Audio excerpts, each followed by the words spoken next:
The duel of despair. The sky above the royal arena was dark red. 2 suns were setting. The crowd of alien nobles roared with excitement. They had gathered to see blood, to see the honor of their empire protected. Princess Zalira sat high on her golden throne, wearing silver armor and a proud smile. Her champion stood below, a giant alien warrior over 8 feet tall. His body was covered with blue scales. His weapon was longer than a human body. His name was General Cathar, undefeated, feared, and known across 10 star systems. Today, he would face a human challenger. The crowd laughed when the human entered the arena. He was shorter, not bulky. He didn't wear heavy armor, only a black combat suit. A simple metal sword hung at his side. His face was calm, eyes cold, movements slow and quiet. Princess Zalira narrowed her eyes. "Is this a joke?" she said softly. "A human dares challenge my champion." But then, the ancient law was clear. If a royal champion was challenged and defeated in open duel, the winner gained royal rights. The law was made thousands of years ago, when the empire believed no outsider could ever win. The human walked forward. His boots crushed the sand underfoot. He said nothing. A gong rang. The duel had begun. Cathar charged forward with the battle. Cry, his giant blade coming down like a falling star. Dust and fire flew from the ground. The crowd screamed. But when the dust cleared, Cathar was standing still. And then he fell, split clean in half from shoulder to waist. His body dropped to the ground with a heavy thud. Blue blood spilled into the sand. The human stood behind him, sword still humming. It had happened in 3 seconds. The arena went silent. No one breathed. No one moved. Princess Zalira stood up, her face pale. Her champion was dead. Her royal guard looked at her with wide eyes. They knew the law. The alien priest stepped forward.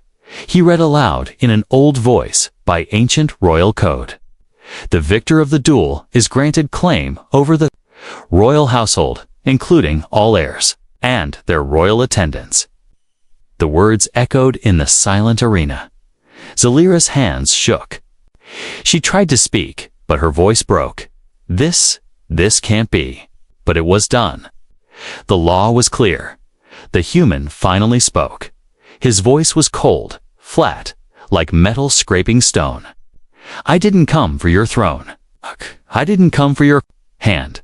He looked up at the alien crowd, thousands of faces staring. "I came to deliver a message." Zalira stared at him. A message. The human's eyes met hers. "This empire burned my colony, my family, my people. You thought humans were weak." He raised his sword. "This is your warning. You won't get a second." The alien guards raised their weapons. But the priest lifted his hand. "He is protected by law. You cannot touch him." The human turned and walked away. The arena gates opened. Behind him, Cathar's broken body lay still. Princess Zalira sank into her throne. Her heart pounded. She had lost more than a duel. She had become his. By law, back in the royal chambers, her 4 elite handmaidens stood in silence.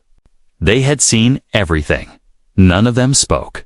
One of them, Zyrel, finally whispered, "He cut Cathar like paper." Another, maid Vera, said, "He didn't even try hard. He wasn't even angry." Zalira stood slowly. Her fists clenched. "He humiliated us." Zyrel shook her head. "He didn't come for pride. He came for justice." Zalira looked at her reflection in the mirror. Her face looked different now. Not proud. A royal. Scared, double quotes. "What happens now?" Vera asked. The priest entered the room. "You are to be sent to the human ship. You are now his property, by law." Zalira turned sharply. "I am a princess." The priest looked tired. You are now a royal concubine. That is the law. Unless he releases you. Zalira didn't reply. She only stared out the window. The human had left, but his silence was louder than any war cry. Inside his ship, the human Captain Rayn Carter sat alone in the cockpit. He closed his eyes and remembered the faces of his family, burned by the Empire's firebombs, crushed under alien boots. He opened a small device. A photo of Earth flickered. This is only the beginning. He said to himself, outside, the stars stretched far and wide, and behind him, 4 alien women and 1 proud princess were about to enter his world, not as enemies, but as something far stranger. The law and the cage. The ship hummed softly as it floated through space. Inside, everything was still. Cold lights glowed against smooth steel walls. Silence stretched like a tight wire. Princess Zalira stood in the center of the human ship, her silver robe flowing behind her. Her 4 royal handmaidens stood close, watching everything with sharp eyes. Their skin shimmered with pale gold. Their hands were not empty. Each one had been trained as a warrior, a spy, and a killer. But now they were concubines. By law, not by choice. A voice broke the silence. It came from above. Welcome aboard. The ship's AI said, calm, robotic. You are under full protection of Royal Combat Law 317. No harm shall come to you. Your new master has granted you full access to the guest quarters. Zalira's jaw tightened. Stop calling him that. The AI didn't reply. A door opened with a hiss. A hallway stretched ahead like a steel throat. None of them moved. Finally, Vera, the boldest handmaiden, stepped forward. He defeated a champion, but he didn't even touch us. Maybe he's weak after all. No, Zyrel whispered. He's something else. I saw his eyes. No fear, no hate. Just ... cold.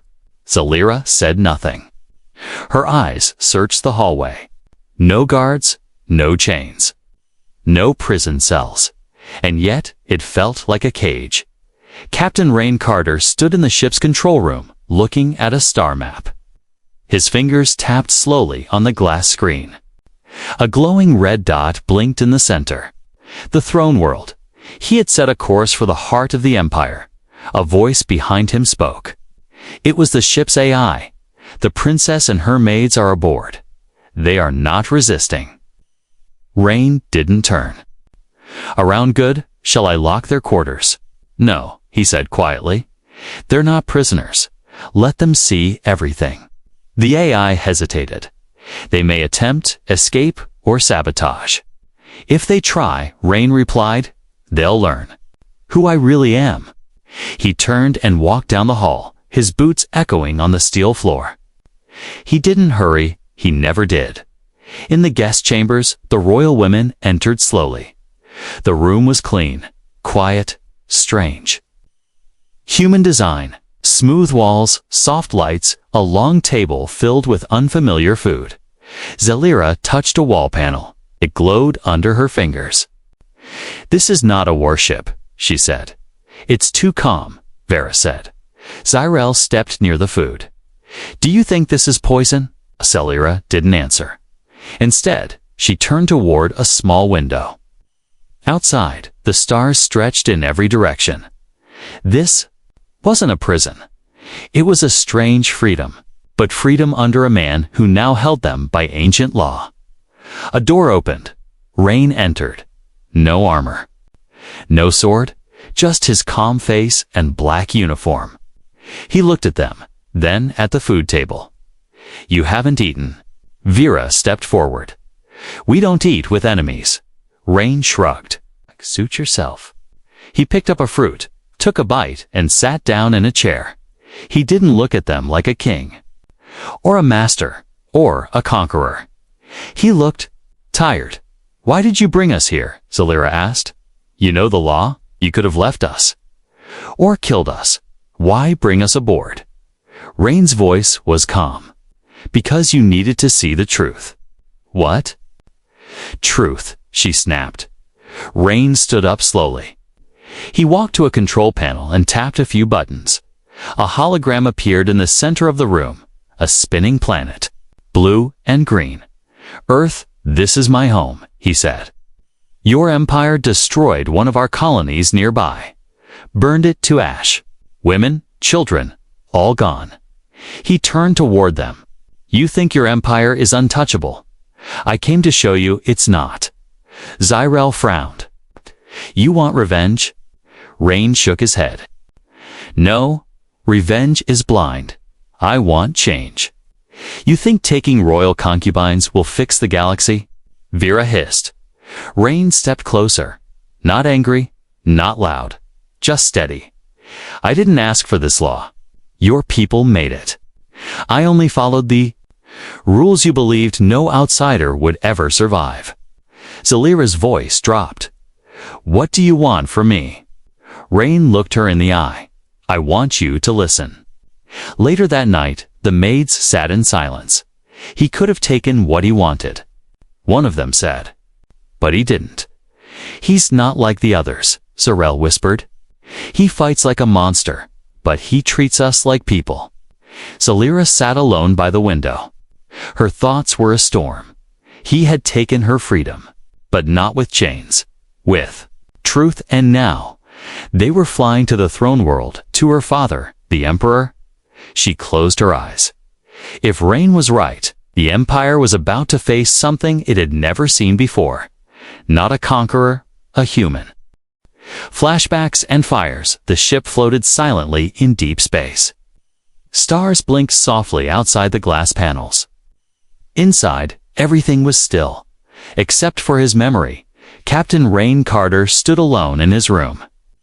Lights off, only the quiet hum of the ship around him. His hand rested on a small hollow frame. He pressed it. A soft blue glow filled the room. The image of a smiling woman and a child appeared. His wife, his daughter, gone 10 years earlier. A small human colony on planet Elos 4. Rayn walked through his garden. His daughter Lyra ran ahead, laughing, holding a red balloon. His wife Hannah called out, "Don't run too far." Rayn smiled. Back then, he wasn't a soldier. He was a botanist. He grew food for the colony, helped build houses, helped raise life. Then the sky burned alien ships. The Empire's fleet came without warning. Bombs fell like rain. Fire spread like sickness. Rayn grabbed his family and ran. Screams. Ash. The ground cracked open. He remembered holding Hannah's hand. Then, losing it in smoke, he remembered Lyra's tiny voice. Then silence. He remembered crawling from the rubble, bloody, broken, and looking up at the red eyes of a royal soldier. That soldier said, "Earth scum, lucky to survive." That night, Rayn died, and something colder was born. Now, he stared at the holoframe until it blinked off. Then he turned away. Time to face the future. In another part of the ship, the princess and her maids sat together. The guest quarters were quiet, but their minds were loud. He doesn't sleep much, Zyrel said. He walks the halls at night. Alone. He's watching, Vera added. But not like a hunter. Like he's guarding us. Princess Zalira said nothing. She sat near a screen, watching footage from the duel. Over and over, the way her champion had died. In 3 seconds, he doesn't hate us, she said suddenly. He hates what we stand for. The maids looked at her. She continued, he's not a conqueror, not a slave master. He's something else.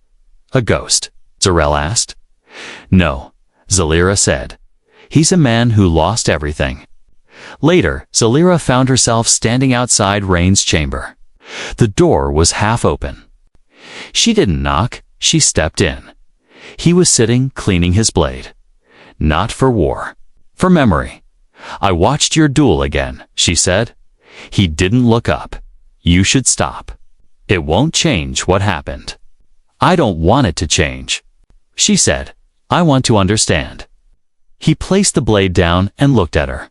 Why do you care? She stepped closer. Because I was raised to believe humans were animals. That your kind was simple, weak. You proved me wrong. And now I don't know who I am. Rayn said nothing for a moment. Then he stood and walked to a wall panel. He pressed it, and a map of the Empire appeared. I trained for 10 years, he said. Not just to fight, to learn. I studied your Empire's laws, history, culture. I knew how to win. I just didn't know what to do after winning. Zalira frowned.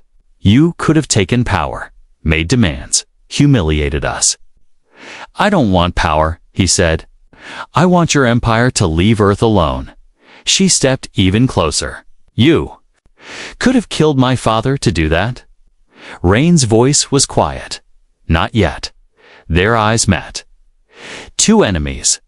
Now trapped in the same silence, Zalira whispered, I don't fear you anymore. Rayn looked away. You should. Suddenly, alarms blared across the ship. Red lights flashed. The AI's voice shouted, Unidentified vessel approaching. Weapons locked. Boarding party incoming. Rayn dashed to the control room. The women followed. He pulled up the visual. A small stealth ship. No markings. Pirates. Vera asked. Rayn frowned. No. That's Imperial Black Ops. The maids gasped. Assassin Zalira turned pale. They've come for me. Rayn spun the ship's controls. Too late to run. Key turned to them. Stay here. Lock the doors. Zalira shook her head. They'll kill you. Rayn smirked. Let them try. The boarding door burst open. 3 armored soldiers entered. Black and gold armor, silent like shadows. Their weapons were sharp and fast. Rayn didn't speak. He moved. One strike, the first assassin's head spun. Another leap. Second man disarmed. Throat crushed. The third tried to shoot. Too slow, Rayn stabbed once. Clean dot blood hit the wall. Then silence. He stood alone again. Breathing calm later. Zalira walked into the hall. Bodies were gone. Blood was cleaned. But the smell of death was still there. Rayn was wiping his hands. You could have let them kill me, she said quietly. He looked at her. That's not how I do things. Why? Because I'm human. She stepped close. You scare me, but you also make me feel safe. Rayn didn't answer. He just turned away. Zalira watched him go. She had been raised in power, taught to rule. But now, for the first time, she didn't feel like the queen. She felt like the student, and Rayn, the ghost from Earth, was the one teaching her. 1. Man-arm, the stars outside had changed. Rayn's ship drifted into a new region of space, cold, dark, and quiet. But that quiet would not last. Inside the ship, Princess Zalira sat at the window, arms folded. She hadn't spoken much since the assassins attacked. Her maids cleaned the blood. The bodies had been thrown into space. But memories stayed. She watched Rayn every day now. Not like a prisoner watches her jailer, but like a soldier studies a commander. There was something strange about him. He wasn't kind, but he wasn't cruel. He wasn't warm, but he wasn't cold. He was controlled, and that scared her more than rage ever could. Rayn stood in the control room, staring at the stars. His jaw was tight. His fingers drummed lightly on the console. Status. He asked the AI. The voice replied, You are now entering Imperial Zone 47. Enemy territory. Rayn nodded. Time to knock. He sent a signal, short, sharp, encrypted. A challenge. Princess Zalira entered behind him. What did you just do? Rayn didn't turn. Invited your father to talk. You sent a challenge signal to the Emperor Rayn finally turned around. He already tried assassins. "It's my turn now." Her voice dropped. "You're going to die." Rayn said nothing. His face told her he already knew, and didn't care. 1 hour later, the sky lit up. 5 giant ships dropped out of warp, black and gold. The Emperor's personal fleet, each one bigger than a city. Rayn stood alone on the bridge. AI said, "They are locking weapons." Celira and her maids stood near the entrance, tense. "We have to run." Fira shouted. "No," Rayn said. "You can't fight an entire fleet." Zirel cried. "I'm not fighting them," he said, calmly. "I'm outsmarting them." He pressed a button. The ship's wings folded open. Its panels moved, weapons rose, and a field of light surrounded the hull. Not to fight, but to reflect. Rayn's ship became a mirror. The first enemy laser fired and bounced back, hitting another Imperial ship. Fire and metal exploded in space. 2 more followed, redirected their own fire, the AI said. Celira gasped. "How did you build this?" "I didn't," Rayn replied. "Humans did. Earth doesn't send weaklings anymore." Inside one of the enemy ships, the Admiral shouted orders. "His weapons are stealing our energy. Switch to boarding strategy." Back on Rayn's ship, alarms blared again. "Multiple boarding pods incoming," the AI warned. Rayn smiled for the first time. "Finally," he said. "Something I can break with my hands." The ship shook. The first pod slammed into the side. Then another. Then for more. Rayn turned to Celira. "Stay in the medbay. Lock the doors. Don't come out. You can't fight them all alone," she said. He glanced at her. "I'm not alone. I've got Earth with me." He walked into the armory. 5 minutes later, he was ready. Black combat suit, heavy gauntlets, smart sword, gravity boots. Rayn looked like a storm in human skin. The first squad of soldiers cut through the ship's hull. They entered fast, elite warriors with cloaks and plasma blades. Rayn moved faster. He dropped from above, crushing one with his boots. Sword out, he spun through the others, clean, silent. Brutal, no wasted moves. A soldier raised a blaster. Rayn threw his sword, straight through the helmet. Instant silence. He pulled the sword back with a flick of his hand. More squads came. 20.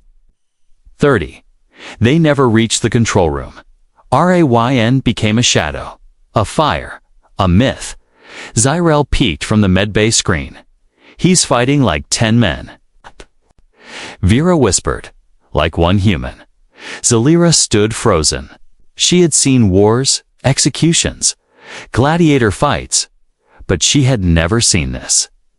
Not anger, not revenge, just focus. Rayn wasn't here to win. He was here to prove a point, that humans didn't kneel anymore. The ship's floor was covered in broken armor and burned weapons. Rayn stood in the center, breathing slowly. His arm was bleeding. A cut ran across his face, but he stood tall. "Clear," he said. The AI replied, "All enemy units neutralized." Then a message came through, from the Emperor himself, a cold, booming voice echoed through the speakers. "Human, you dishonor the arena. You touch what is royal. You steal what is sacred." Rayn stepped forward. He replied, calm and sharp, "I followed your law. I fought in your arena, and I won. You will pay for this insult," the Emperor growled. Rayn's voice didn't rise. "I'll pay nothing. You've taken enough from us already." In the medbay, Celira touched her cheek. For the first time in her life, she didn't feel royal. She felt human. The change in her eyes, the ship drifted quietly in space, just beyond the borders of the Empire's inner worlds. Inside, the silence was heavy, not from fear, but something else, something softer. Celira sat alone in the medbay. The lights were dim. Her silver hair hung loose over her shoulders. For the first time in her life, she looked like a woman, not a warrior, not a princess, not a weapon of royal blood. She held a warm cloth in her hands. It was stained red. Rayn's blood. He had walked back into the ship, his face cut, arms bruised, clothes torn from the fight. He hadn't spoken a word. Just dropped his gear and told them, "It's over." Then he locked himself in his quarters. Zyrel sat nearby. She watched her princess quietly. "Why do you still hold that cloth?" she asked. Zalira didn't answer for a while. Then she said, "Because it reminds me, he's not a machine." Rayn sat on the floor of his cabin, his back against the wall. His eyes were closed. His chest rose and fell with slow, heavy breaths. He wasn't tired. He was trying not to feel.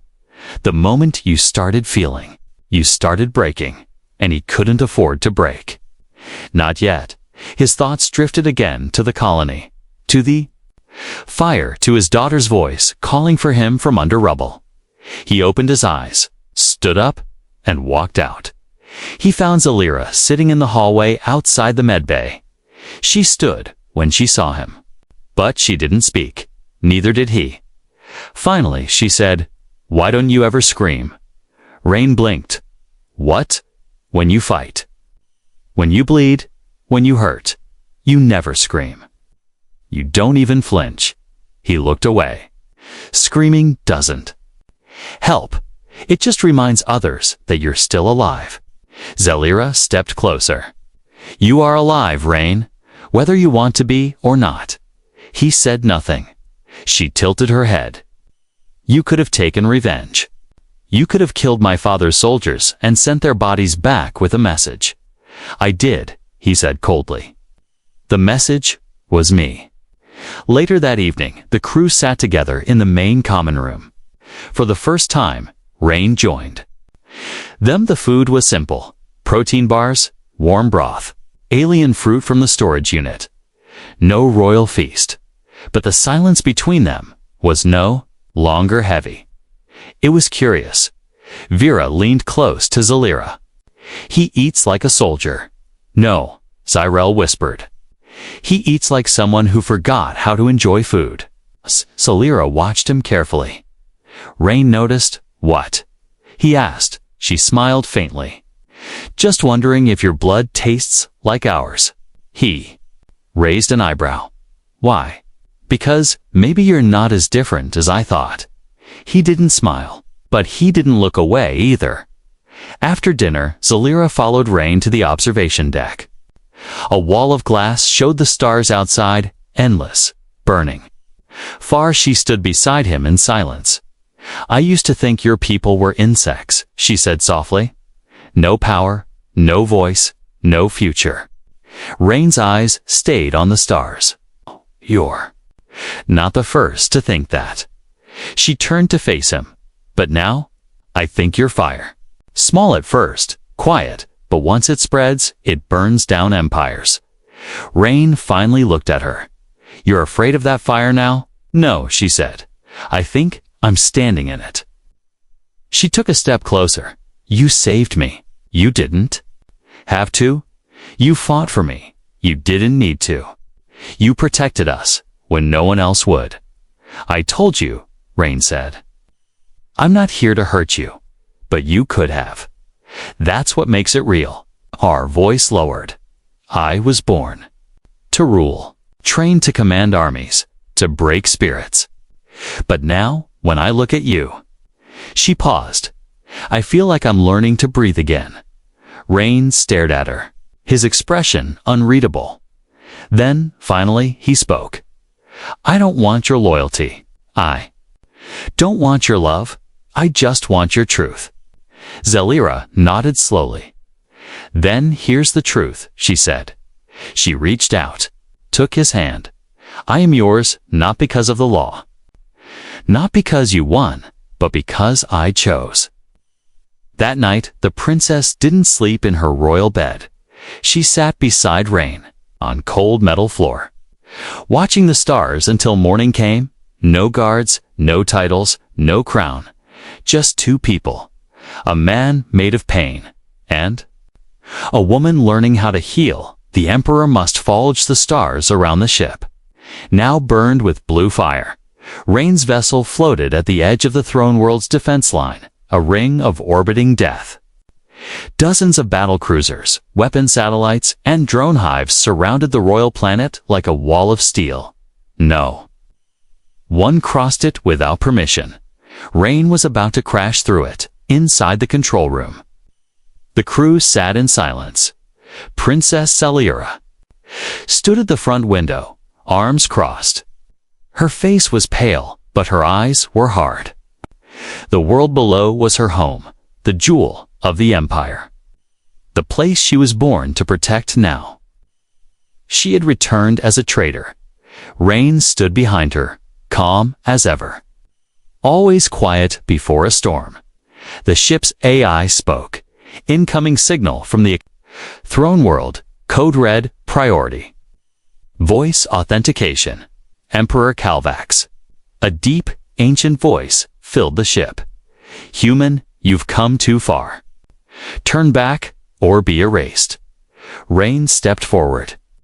I'm not here to turn back. I'm here to finish this. There was a pause. Then the Emperor said, You want the throne. I want justice, Rayn said. And I want your people to stop looking at Earth like its prey. Another pause. Then came laughter, low and cruel. Then face me. One-on-one. No fleets. No armies. You challenge my rule. Prove your worth. Celira turned to Rayn. This is a trap. I know, he said. And you're going anyway? Rayn nodded once. Because sometimes the only way to break the system is to stand in its center and make it fall. Rayn landed his ship alone on the royal arena grounds. No weapons drawn, just his sword on his back and his eyes sharp as fire. The crowds had gathered again just like before. Thousands of alien nobles, soldiers, and civilians. Some laughed, some whispered, some feared. But this time, they remembered. This was the human who cut a champion in half. The man who walked away with a princess and her loyalty. And now he was walking toward the Emperor's throne. Princess. Celira watched from the ship, her heart in her throat. She wanted to go with him, to fight beside him. But Rayn had said no. If I die, you live. That's the only way this story helps your people. She clenched her fists, no longer sure who her people even were. The Emperor stood in the center of the arena. He wore ancient armor black as night, edged with silver veins. His crown sat like a dagger on his head. His eyes glowed red. He was massive, taller than Rayn, broader, older. But no slower, he had ruled for 300 years. Now he raised his warhammer with both hands. Rayn drew his sword. The arena went silent. Then the gong struck. The duel began. The Emperor charged like a falling mountain. Rayn stepped aside, fast as lightning. The ground cracked under the hammer's impact. The Emperor turned, swinging wide. Rayn ducked, rolled, sliced sparks flew. Their blades clashed again and again. Metal sang against metal. Each hit from the Emperor was like thunder. Each dodge from Rayn was like wind. But even wind tires. Even thunder misses. Blood sprayed across the arena floor. Rayn's shoulder. Then the Emperor's leg. Then Rayn's ribs. They circled each other, breathing heavy. The Emperor growled, "You fight like a ghost." Rayn replied, "You rule like a god." He struck fast, blades sliding past the Emperor's guard. The crown fell to the sand. The crowd gasped from the ship. Celira watched, trembling, her voice shook. "Come on, stay standing," Zarel whispered. "He's bleeding too much." "No," Celira said. "He's not done yet." In the arena, the Emperor fell to one knee, Rayn's sword at his throat. Finish it." The Emperor hissed, but Rayn didn't move. "I didn't come here to kill," he said. "I came to show you. To show all of you," he shouted to the crowd, "that humans are not weak. We are not prey. We are not silent." He looked down at the Emperor. "But we are merciful. Something your empire forgot long ago." He lowered his blade. The crowd murmured, confused, moved. Frightened, the Emperor stared at him, stunned. "You spare me?" Rayn turned away. "I didn't win by killing your body," he said. "I won by breaking your pride."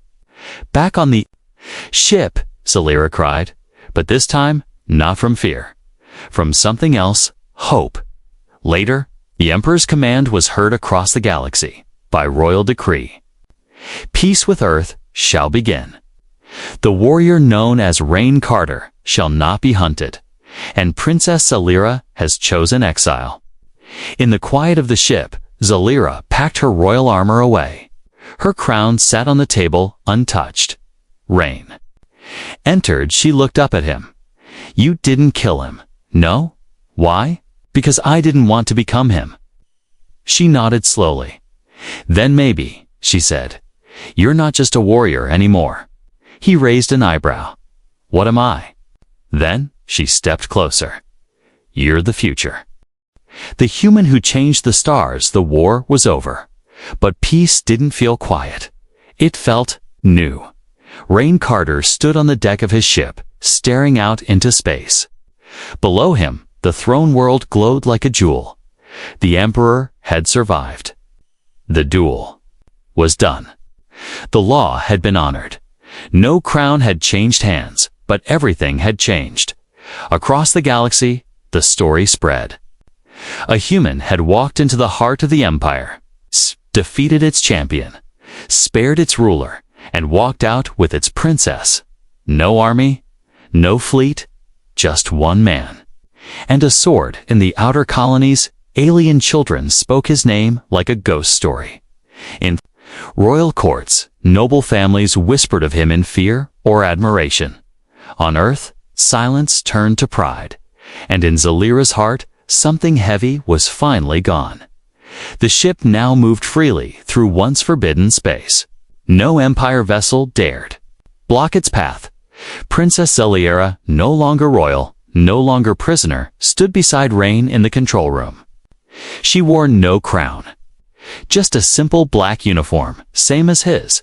Her voice was soft. "The Empire is changing. You did that." Rayn didn't reply. "You're in every report," she continued. News channels, military records, even the Emperor's own broadcasts. He turned to look at her. "Let them talk. Some are calling you a hero. I'm not." Lyra smiled. "Some are calling you a god. I'm definitely not." "Then what are you, Rayn?" He looked out the window again. "I'm tired." Later, Zyrel and the other maids gathered around the main table. They had become more than servants now, more like sisters in war. They laughed more, slept without fear, trained with Rayn during the day. "Do you think he'll go home?" Vera asked. Zyrel said. "He hasn't spoken of it." Zalira entered, arms folded. "He won't go back," she said. "There's nothing there for him." The room went quiet. "He gave up his home to protect it," Zalira added. "Now, he's building something new." Vera tilted her head. "With you?" Zalira didn't smile. But she didn't say no. 1 week later, they landed on a neutral station, a trade hub called Vextros Point, floating at the edge of 3 rival territories. Rayn stepped off the ship, head low, cloak over his shoulders. Whispers followed him through the market. "That's him, the human." He faced the Emperor and lived. Even bounty hunters looked the other way. Power no longer needed to shout. Sometimes it just needed to walk by. Rayn returned with supplies. Rare tech and something small, a piece of Terran soil, preserved in a glass box. A fragment of Earth. He placed it in his cabin. a reminder of where he came from, of what he'd lost. That night, Zalira joined him in the cockpit. No words were spoken at first, just stars outside, blinking like silent drums. Then she asked, "What now?" Rayn leaned back in his chair. "We keep moving." "Toward what?" He thought for a long moment. "Peace. If we can find it, if not, maybe just quiet." Zalira looked down at her hands. "Do you regret it?" she asked. "Sparing him?" "No," Rayn said. "He'll never give you credit," she said. "I don't need it." "Then what do you need?" Rayn looked at her. "You." Silence again. But it was not heavy. It was soft, close. Honest, Zalira smiled, not like a queen, but like a woman free for the first time. She leaned her head on his shoulder, and he led her across the galaxy. Things slowly began to change. Earth was offered trade routes. Colonies once ignored were now protected. And the law, the ancient rule that allowed warriors to claim royals, was rewritten by order of the Emperor himself. He had been humbled by a human. 1 year later, a statue stood in the middle of a neutral planet. It was not large, not grand, just simple. A man in black armor, standing alone with a sword at his side. No name, no title, but everyone who passed by knew exactly who it was. Children saluted it. Old warriors touched its base. Even royal guards stopped and bowed. Back on Rayn's ship, now renamed the Lyra after his daughter, life was quiet. Zalira and the maids had formed their own command circle. They helped patrol outer systems, rescued refugee ships, prevented wars before they began. No flag, no government, just a quiet mission, and the legend of the man who changed everything. Sometimes, Rayn would look out into the stars and wonder, what if he had taken the throne? What if he had killed the emperor? Would the galaxy fear him more? Maybe, but they wouldn't respect him more. He didn't want to be feared. He wanted to be remembered. In the end, Rayn Carter wasn't a god. He wasn't a king. He was something far more dangerous. He was a human who refused to break. And because of him, the stars were never the same.